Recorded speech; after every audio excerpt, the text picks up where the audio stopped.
လူများစုကတော့ကဘာတီအာမော်လို့ခေါ်တဲ့ကျက်ဆွဲအားထိန်တိုက်ပွဲဝင်ဝတ်စုံတွေမှာစံပြပုံစံတစ်မျိုးတည်းရှိတယ်လို့ထင်တတ်ကြပါတယ်ဒါပေမဲ့တကယ်တမ်းကျတော့မီးပြတိုင်းကွင်းပြင်ဆင်မှုတွေမှာစစ်မြေပြင်ရဲ့မတူညီတဲ့အခန်းကဏ္ဍတွေအလိုက်တီးတန်းထုတ်လုပ်ထားတဲ့အထူးပြုဝတ်စုံမျိုးကွဲတွေအများကြီး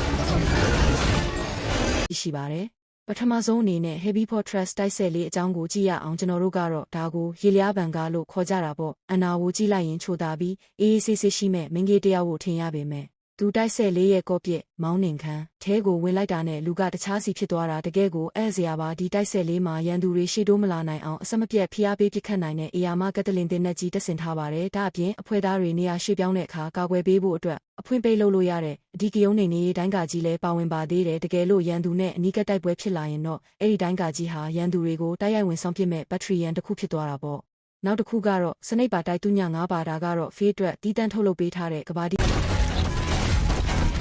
အာမော်ဖြစ်ပါတယ်တိုက်တူည9ရဲ့စွမ်းဆောင်ရည်အားလုံးဟာဖြတ်အားပြင်းတဲ့ heavy sniper တိုင်းဖယ်ကြီးတစ်လက်ပေါ်မှာပဲအခြေခံထားတာပါသူ့ရဲ့ပြစ်မှတ်ရှာစနစ်ဟာတာမန်စစ်မြေပြင်အကွာဝေးထက်အများကြီးပိုဝေးတဲ့ရန်သူတွေကိုပါတေးသေးချာချာတော့ခတ်ပေးနိုင်တာမို့အဝေးကနေပြစ်ကူပေးဖို့အတွက်အဖွဲ့ရဲ့အားကိုးရဆုံးလက်နက်တစ်ခုဖြစ်လာခဲ့ပါတယ်ဖေးမောင်းပြန်ခလုတ်ကိုဆွဲလိုက်တိုင်းတင်းနဲ့ရဲ့ကန်ချက်ကြောင့်ပတ်ဝန်းကျင်မှာဖုံမှုနေတလိမ့်လိမ့်တက်လာတတ်ပါတယ်သူ့ရဲ့လက်ဖြောင်းချက်ကတော့ပြောစရာကိုမလိုအောင်လုံးဝတိကျလွန်းတာမို့ကျွန်တော်တို့အဖွဲ့ကိုအကြိမ်ကြိမ်အသက်ကယ်ခဲ့ပူပါတယ်ဒါပေမဲ့ပိုးပြီးမိုက်တာကတော့သူအဲ့ဒီဝတ်စုံကြီးကိုလှုပ်ရှားမောင်းနေတဲ့ပုံစံပါပဲကျွန်တော်ကိုယ်တိုင်မြင်ခဲ့ရတာဖေးဟာဒစ်ပောင်ဝါလို့ခေါ်တဲ့မျိုးသက်တဝါကြီးတစ်ကောင်ကိုအနီးကပ်ရင်ဆိုင်ပြီးလေထဲကိုကန်တင်လိုက်တယ်ပြီးတော့မှအေးလူလူပဲလေထဲမှာတင်ပြစ်မှတ်ချိန်ပြီးတစ်ချက်တည်းနဲ့အပြက်ရှင်းပစ်လိုက်တာဗျာ